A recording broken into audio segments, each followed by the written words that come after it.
not. And many times, the Niger Delta militants have been referenced while they were, actively doing militancy.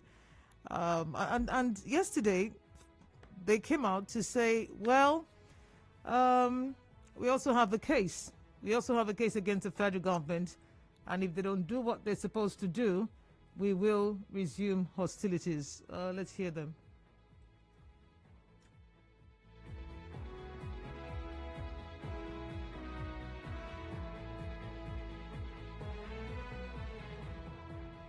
Due to the insensitive nature of the Nigerian government on issues that are bordering its citizens, today the country is in turmoil. Protests everywhere and strikes in several sectors. Nigerian government ought to give our citizens good governance. So many others have decided to treat us in same manner. So as a group determined to give total liberation of our people, we will destroy all the oil facilities both onshore and offshore in no distance time. Even to the oil companies operating in our region that have decided to undermine our people, be rest assured that your days will soon catch up with you. All right, that's the voice of one of the ex-militants yesterday, as shared by the AIT. So I have a guest with me in the studio, Comrade Engineer Israel Fubara.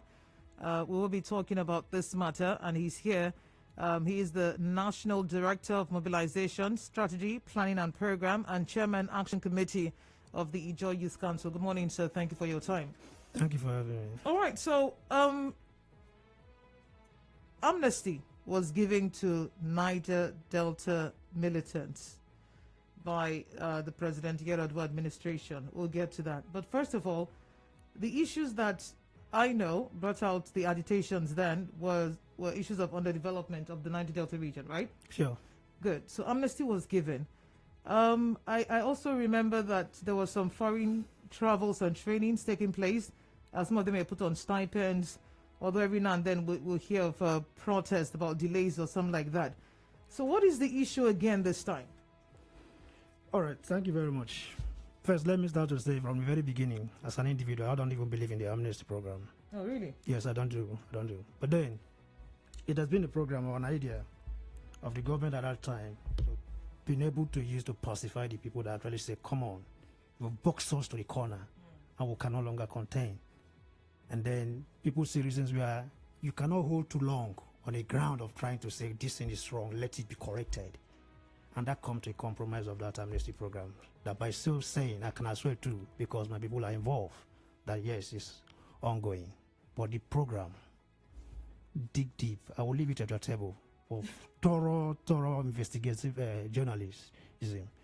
What is the comprehensive package of that amnesty program and what has been done now? Yes, we'll be hearing people being trained abroad who have good, fantastic pilots that is globally satisfied. Where are they? Are they been engaged? The answer is no. So those are the crops of the issue that can also lead to this saying this is not together. Thank you. That's the external part of it. People were trained, so they have something first. What they're not using it, that's another kettle of fish, but they have something at hand. They have a training, right? But the region itself, I thought that was one of the main reasons why there were agitations. Has the region changed? Has any development taken place? Has any cleanup taken place?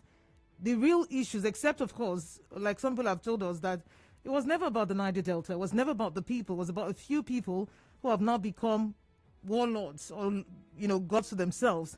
That this was what it was about, their pockets and their personal interests. Otherwise, if it were about the region, what are the things that the government has done to show that aside the trainings and the stipends, the region is developing? Is it deliberate act, a design to actually make the whole region not to have what's due them as regard what is deposited in their environment. Now, when you're talking about warlords, those are the issues sometimes they will throw to you to begin to look inward. In as much we also agree that, yes, for some time, some people who have in leadership over time that actually have this same cause of pushing for things to be addressed may also have their flaws. We'll keep that aside and look at the government itself with the sincerity and genuity to address the issues of Niger Delta. Like you rightly said, the NDDC and other agencies of the government of the Federation was actually viewed because of people said no. In the past, this has been the practice. Now, currently now, we'll now form the basis at which this country is living. So what do you do for people that find themselves in that environment being affected by the operations of this economy? Is the government, and how sincere is the government to run these agencies, if not what they calculately program it to favor them or to fail the people of Niger Delta? But the people that have been running these agencies are our people. They are Niger Deltans. How did they come to be part of those leaders? Does that matter? It matters. Because, no, hold on. You know, we have, there are many sides to this. We have one side that would say, oh, nepotism. Now, there's no issue of nepotism. Because if you wear a shoe, you know where it pinches. So they say, okay, let's give them their people to fix this. The money is allocated. But what do we hear? Look at what happened with the Ponde interview a few months ago. Let me draw your attention to, what do they call it, Northeast Development Commissions. Take a critical look on how the leadership of that board, or that commission, is being constituted. See, NDC has been subjected to a commission to settle failed politicians. I will go down and digress. It has been completely kept aside that when you fail, they will use it to settle you. We don't have any issue with that. So they used to settle you, but does that mean that the money that is allocated to develop the Niger Delta should be kept in your pocket? Whose pocket is it kept? If you have an idea of what is happening in NDC. I don't know if you are aware of this so-called a distant job. Maybe that could be another topic for another day. A job that less than what amount is being quoted for can do it. And then if you don't have an idea of how that programs, those jobs has been run, all the jobs that have been signed in Abuja. Someone would now argue that if you, let's say the IYC or the ex-militants have this much information, why are you not prevailing on your brothers, your fathers, your sons in the NDDC to do right by the people? Part of it is what we are doing here. And let me commend you to actually give me a call yesterday. Though it came a bit late, and then I tried to see how I can restructure my schedule to be part of the program. Thank you. Part of what is actually happening now, like you've actually played it from your studio as regard what AIT displayed yesterday, has actually kicked us into actions. I'm actually moving out for a meeting, but now beyond that is that when you try to have these our people to do it the way it ought to be done, and we'll push it to the federal government, they have another way around to also play along, to present it as if maybe part of what we say should be done has been done, but deep inside it, there is something too different from what we demanded. And they use that as a tactic to keep that space of getting advantage of the Niger Delta and keep us perpetually undeveloped. So you're saying people are divided against themselves? Sure, that's the point. So in the end, it's not about the region. It's about a few pockets. It's about the region. The system of itself, the Nigerian system of itself, is configured in a way that at some point, when you try to see reasons with, probably when you're in position of office, sometimes you may not be seeing some things together. And people behind you, people behind you now have you to say, come on, Oga leader, this is the way you also have been going, but you're deviating. And as such, we'll not begin to now say, okay, take it from this point and take this other point to get this, cross-pollinate to this point and direct our affairs and our development. There is another way that it comes in again, and then we'll now see that it is not coming from them because there is a system failure on its own. Mind you, all this process we're talking about has this whole National Assembly to be subjected to for whatsoever and all that. And then you look at how this system of National Assembly is skewed to favor the one part of the country. And that does not mean that as an individual you can also profile or put forward to the public your manual opinion. But it has been a case where some people don't have that role of playing integrity to its fullness. Will now begin to see whether if I talk, will it change anything, or if I don't talk. Yeah, but what's the difference? You're not going to be, your seat is not going to be taken away from you, and people are going to hear that you said something or you moved a motion. I recall that at some point they mentioned James Manager when they were talking about the NDDC,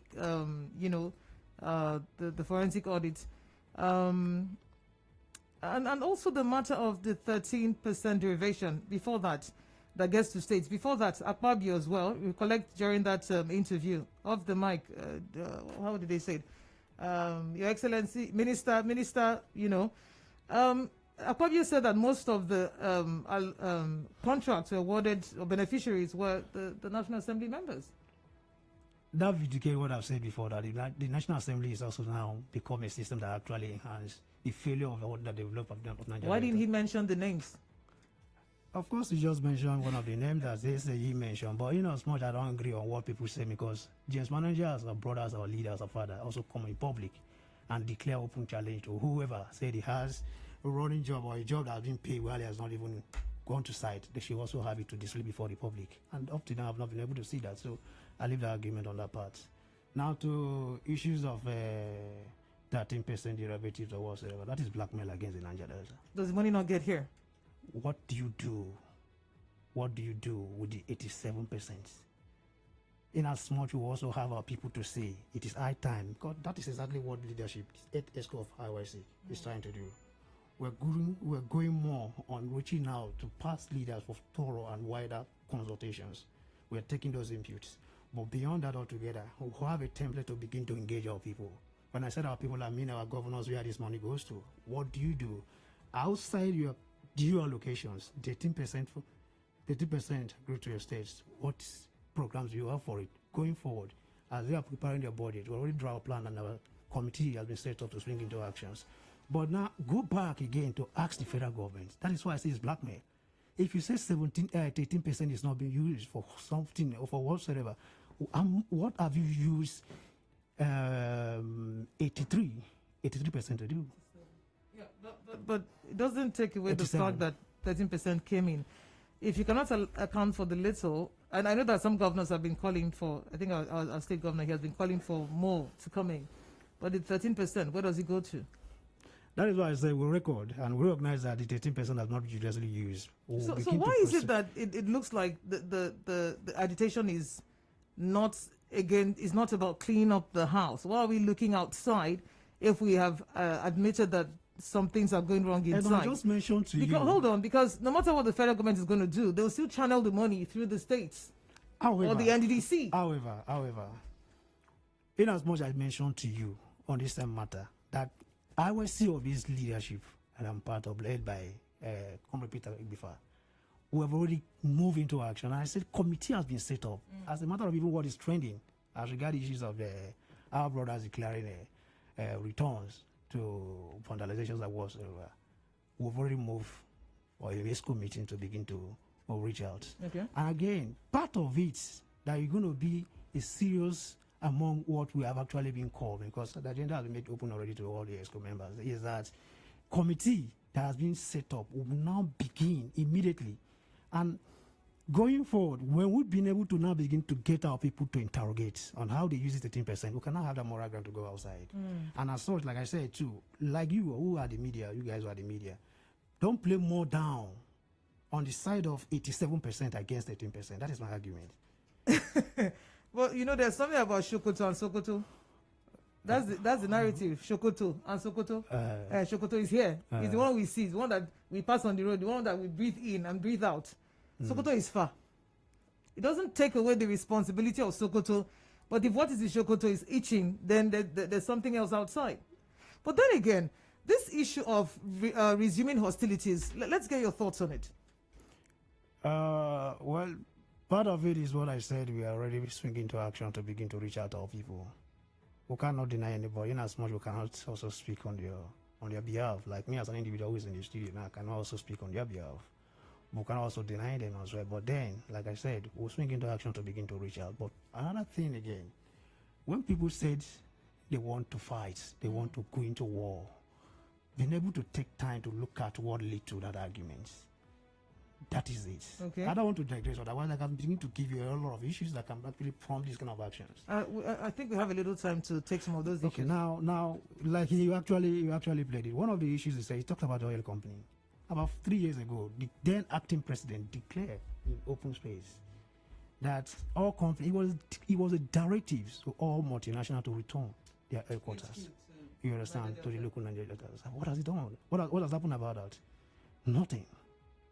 And like I said, the NDDC that ought to develop the Niger Delta, because of the power play of the presidency controlling the commission, it's not yielding fruits. Okay. I'm not speaking for them as a guy who actually informed them, but as a leader in the nation, I also have all these things all together that's also giving me some level of concern and how to address it. Hence, we've been able to have these conversations, and I'm putting it forward that this could also be part of what will also lead to that, and a whole lot of other issues altogether. But is this the answer? No. This can never be the answer. But then let me tell you, see, when you're playing a drum to an individual who dances it and decide to change the tune of the game or the drums, it requires the dancer to also change it. What they're doing is not legitimate, but they have their rights of doing whatever they want to do.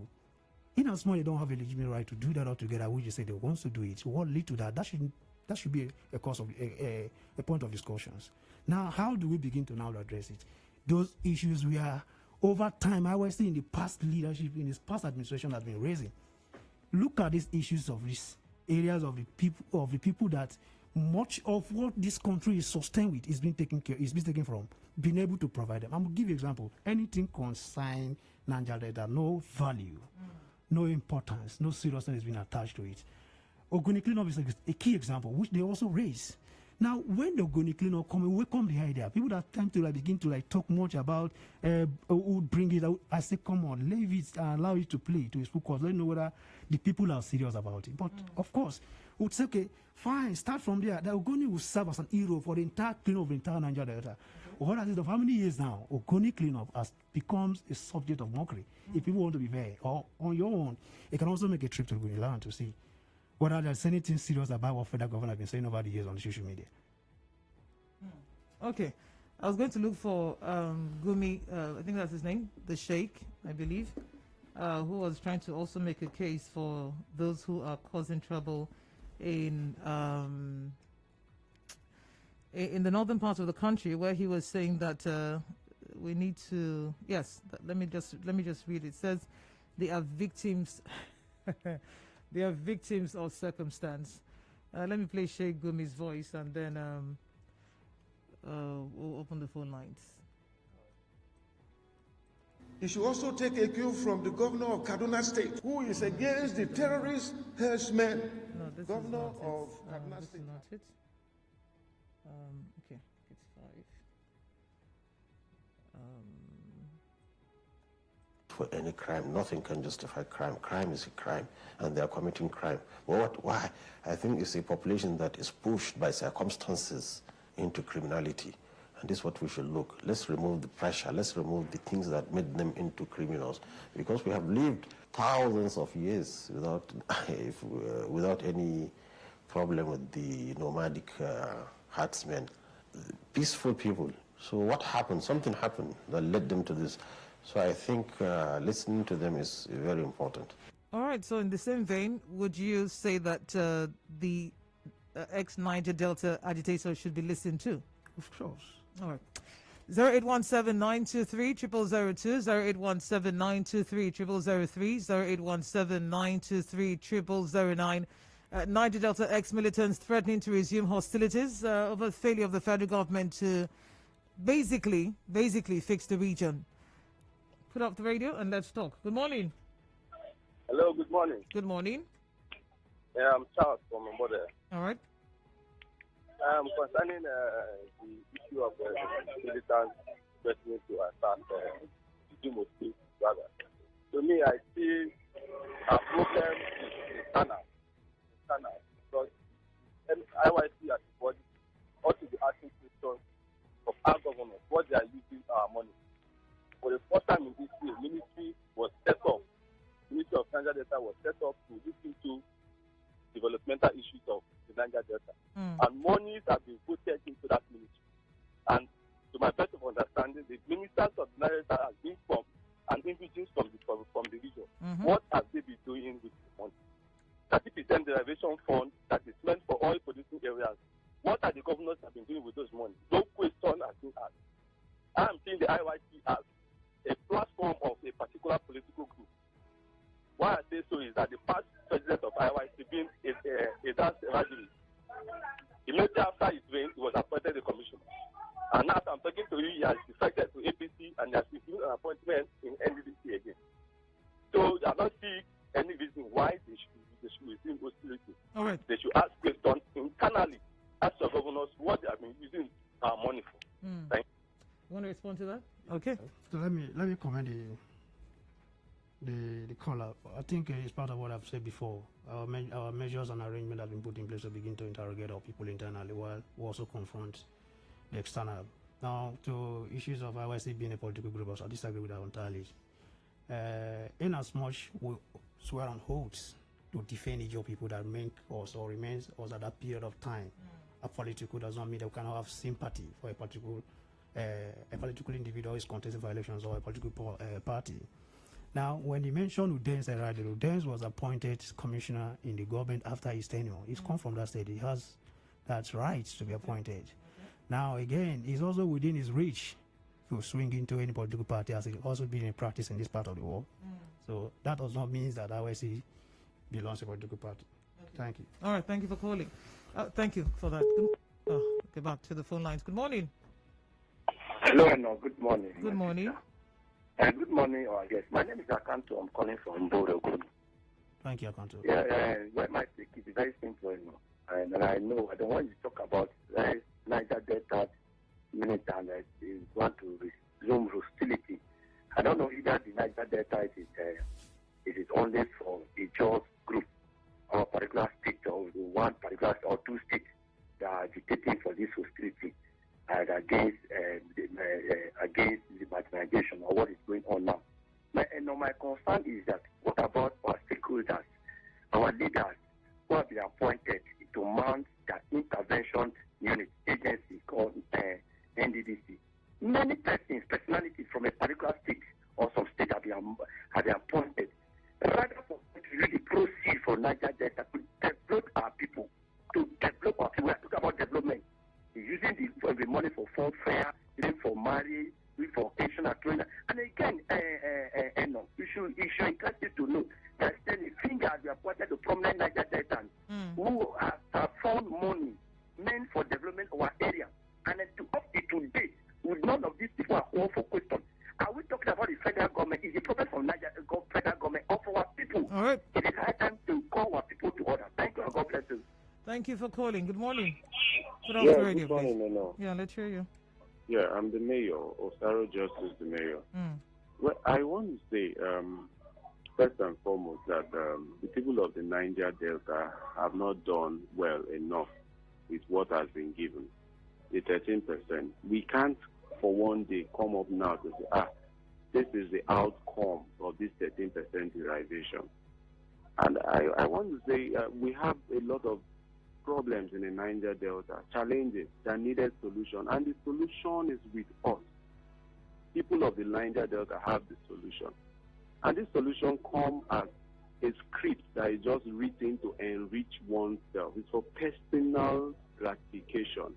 Even the guest in the studio is being economical with the truth, because you can't come up to look out for 87%. When you're not accountable, at least show something for the 13%. And we're not as in he is not even looking at the 13% to look at the outcome of that. But we're agitating for more. How can that go? All right. Okay, look at the Ogoni clean up.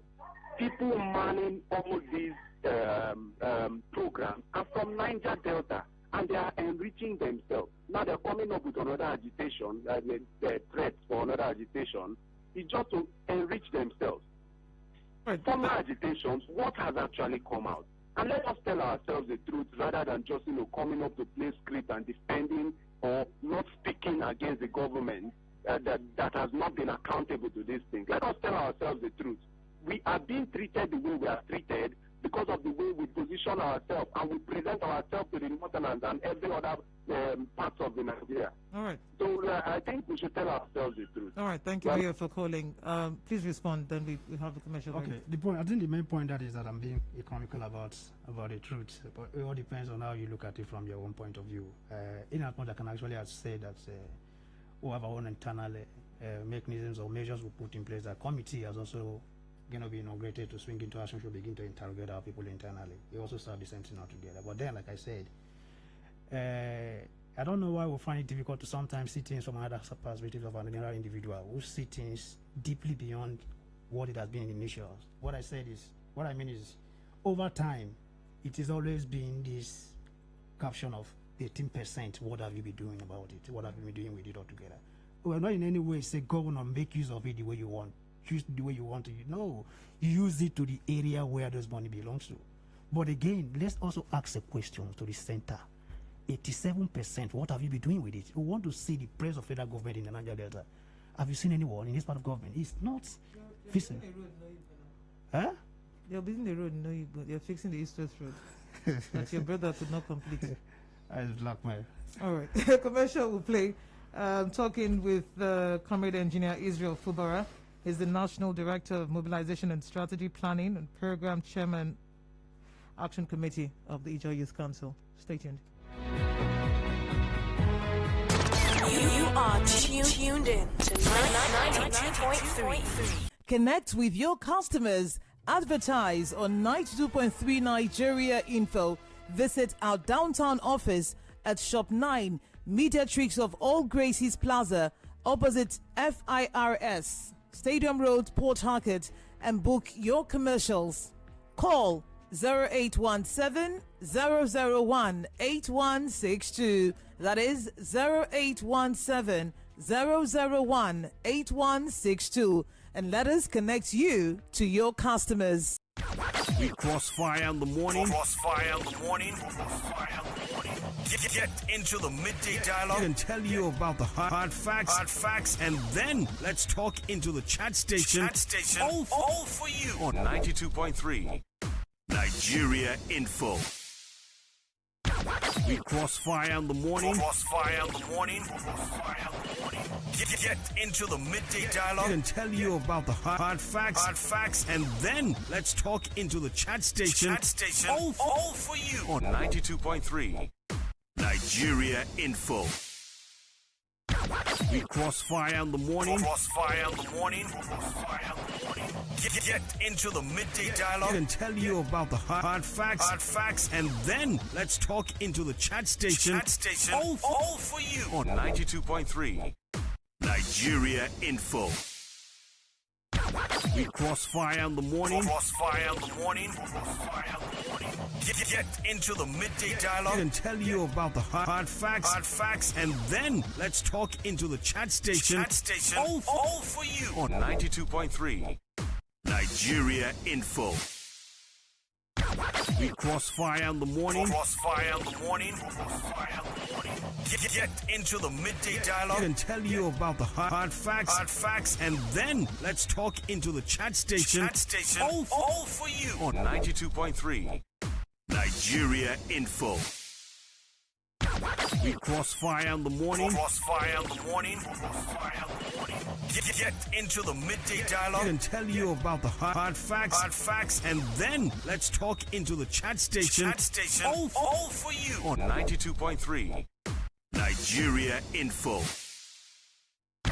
We crossfire in the morning. Crossfire in the morning. Get into the midday dialogue and tell you about the hard facts, and then let's talk into the chat station. All for you on 92.3 Nigeria Info. We crossfire in the morning. Crossfire in the morning. Get into the midday dialogue and tell you about the hard facts, and then let's talk into the chat station. All for you on 92.3 Nigeria Info. We crossfire in the morning. Crossfire in the morning. Get into the midday dialogue and tell you about the hard facts, and then let's talk into the chat station. All for you on 92.3 Nigeria Info.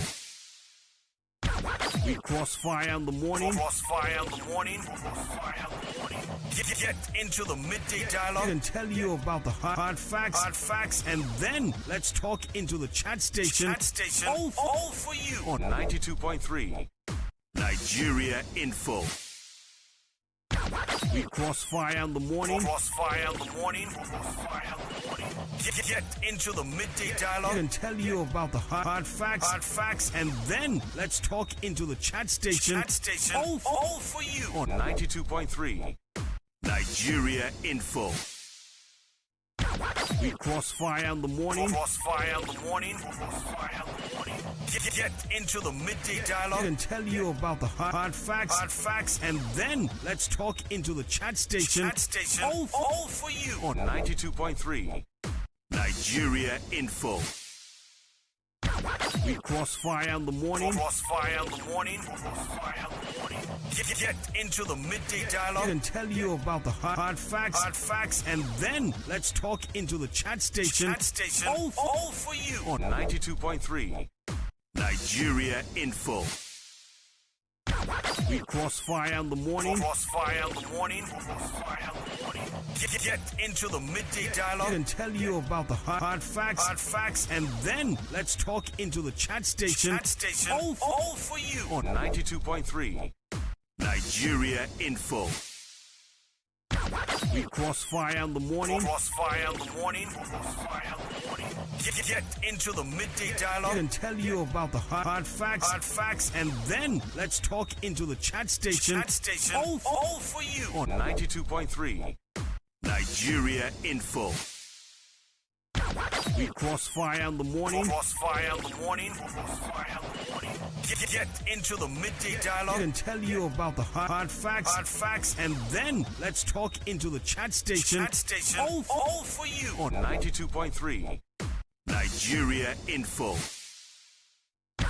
We crossfire in the morning. Crossfire in the morning. Get into the midday dialogue and tell you about the hard facts, and then let's talk into the chat station. All for you on 92.3 Nigeria Info. We crossfire in the morning. Crossfire in the morning. Get into the midday dialogue and tell you about the hard facts, and then let's talk into the chat station. All for you on 92.3 Nigeria Info. We crossfire in the morning. Crossfire in the morning.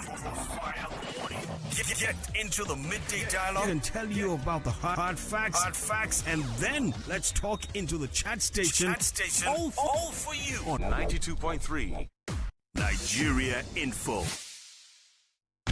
We crossfire in the morning. Crossfire in the morning. Get into the midday dialogue and tell you about the hard facts, and then let's talk into the chat station. All for you on 92.3 Nigeria Info. We crossfire in the morning. Crossfire in the morning. Get into the midday dialogue and tell you about the hard facts, and then let's talk into the chat station. All for you on 92.3 Nigeria Info. We crossfire. Talking about ex-militants from the Niger Delta saying that they will resume hostilities. My guest is still here. There's a question for him, and this one from Innocent of BCK. I want to ask your guest, is the aim of Niger Delta militants accepting amnesty? Has it been achieved? No. Now you have accepted amnesty. To what extent has the amnesty program helped to develop the areas, especially those in primitive or remote areas? Do you know that because of oil spills, some villages don't have drinking water, yet at the end of the month, they give ex-militants peanuts? Okay. He says from 2009, he lost confidence in the Niger Delta militants. So what do you have to say to this? Well, I think I have this to say to the caller or the questionnaire. Just like we have said over time, that our positions and our concern is to interrogate the sincerities of the amnesty program. And I talked about the full package of the amnesty programs initially. If this been completely done with sincerity of purpose, parts of these issues probably will be addressed. And going forward, as we have resolved, these are the issues we want to bring to the table for discourse. So going forward, I believe too that the SESCO will do their best and very bits of getting things done differently from what it has been before. Okay. This one says the ex-militants should go and sit down. They had our brother as president for 6 years, yet they're all claiming couldn't be fixed or corrected. They were busy collecting money and betraying the region. We had an opportunity to correct the wrongs under Jonathan. but nothing was done. Shame on us. Let's stop deceiving ourselves in the Niger Delta. Rashid sent that in. It's an opinion, so we'll take it as an opinion too. All right, so what have we benefited with the one we have? Okay. That's the 13% again. Good morning. Good morning, no? Good morning. Hector. All right. Thank you. I think everybody has their opinion to be expressed. We are all entitled to our opinion. To some people who say that or they are looking that the militants or the Niger Delta militants ended up enriching themselves. Before I make any comment, I just want to create an impression that militancy is not a crime. Some people have defined militants to be crime because everything in Nigeria, especially in Rivers, is abused. Militancy or militants are organized group of people who violently use a violent means of violent agitation against an oppressive government for economic and political reasons. Now, during the crisis, I'm aware that a lot of people died, a lot of Ijaw boys, a lot of Niger people, Niger Delta youth died. People are not talking about those persons that wasted their life. Now, those persons that, they are alive after the struggle, they are, thank God that they are still living. Do people still expect them to die in hunger? Why are people saying that Niger Delta militants at the end of the day they enrich themselves? Before, would they die in hunger? Would they go and die after all this struggle? All right. The little things that they benefited, that is what they are living with. And secondly, I just want to make an advice to the job man. Quickly, please. Quickly, please. This struggle, the militancy struggle or threat that they are talking about again, so I don't support it, but if they must embark on it, the job should not be on the work front again. Other ethnic groups should come at this time and fight it and see what is involved. All right, thank you for calling. How do you respond to that? I think one caller actually saying that when we're talking about Niger Delta, whether it is just only Ijaws or something, like you have said, I think that will even lead me to one of the issues that was actually trending last 3 weeks ago about protest and no protest. Till today, communities being invaded by Nigerian military, like Ijaw communities. We are not saying that we own Niger Delta as a people. Niger belongs to all of us alone, but we know too that we have a nation, which is Ijaw nations. So if we take up a step to try to push to the table of the power at the center to say this need to be discussed, and then it becomes a going business. Nobody say that don't tag along. You can if you so wish. Okay, so basically what you're saying is that you believe that their threat is a call to the government to call them for talks. To address the issues raised. All right. We have to go. We have to go. Thank you for joining the conversation. Be speaking with National Director of Mobilization, Strategy, Planning and Program, and Chairman Action Committee of the Ijaw Youth Council, Comrade Engineer Israel Fubara. Thank you for your time. Thank you. My name is Enoh Enigma. This is why I draw the curtains this morning. The final conversation will take place in a bit. But find me on Twitter at Enigma City, Instagram, Enigma City, Facebook, Enigma City NG. Do enjoy the rest of our broadcast. Good morning.